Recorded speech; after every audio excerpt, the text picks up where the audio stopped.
Good morning, Raiders. Welcome to October. It is officially spooky season.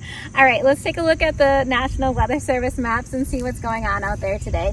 So you'll see a little bit of low pressure off to our south. That is the remnants of Hurricane Helene. I'll have more on that storm in just a moment.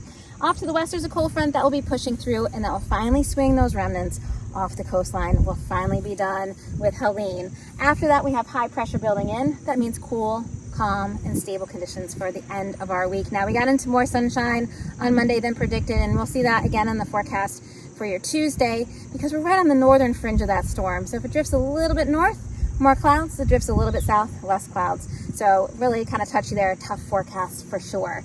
Now, talking about Hurricane Helene, it made landfall last week as a Category 4 storm. It had winds sustained at 130 miles per hour. Storm surge was around 15 to 20 feet. That's like 4 Whitakers stacked up.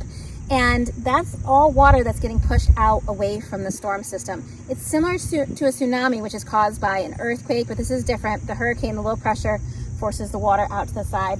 So we did have a lot of coastal flooding, but additionally, we had a lot of heavy rainfall. The system was very slow to move once it reached land.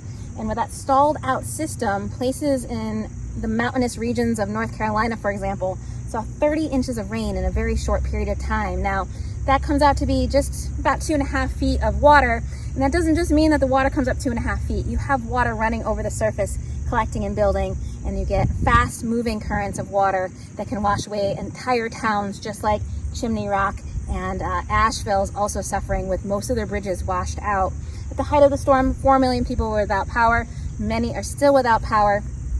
And at this point, the death toll is just over 100, but there are hundreds to thousands of people that are still missing. Now, that doesn't mean that they have all passed, but the communication is also spotty, so it's hard to get in touch with loved ones. The Red Cross is certainly doing a lot to help connect people.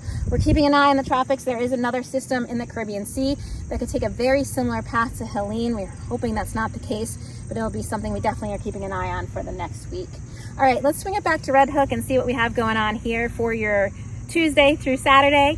For your Tuesday, again, depends on where that system sets up. We'll see more clouds than sun, I think, unless it goes a little bit more south, then it'll be more in the way of sunshine. For now, I have highs around 70, but if we get more sunshine, it'll be a little bit warmer. For Wednesday, look for cloudy skies as that front passes through, maybe some showers, highs in the mid to upper 60s. For Thursday, becoming mostly sunny, highs in the low to mid 70s. For Friday, may have some lingering instability, but I think it'll be mostly sunny to partly cloudy, not too much in the way of rainfall, highs in the mid 70s. And going into Saturday, looks like a beautiful fall day with mostly sunny skies and a high around 71. All right, thank you so much for tuning in, and I'll look forward to seeing you again here next week.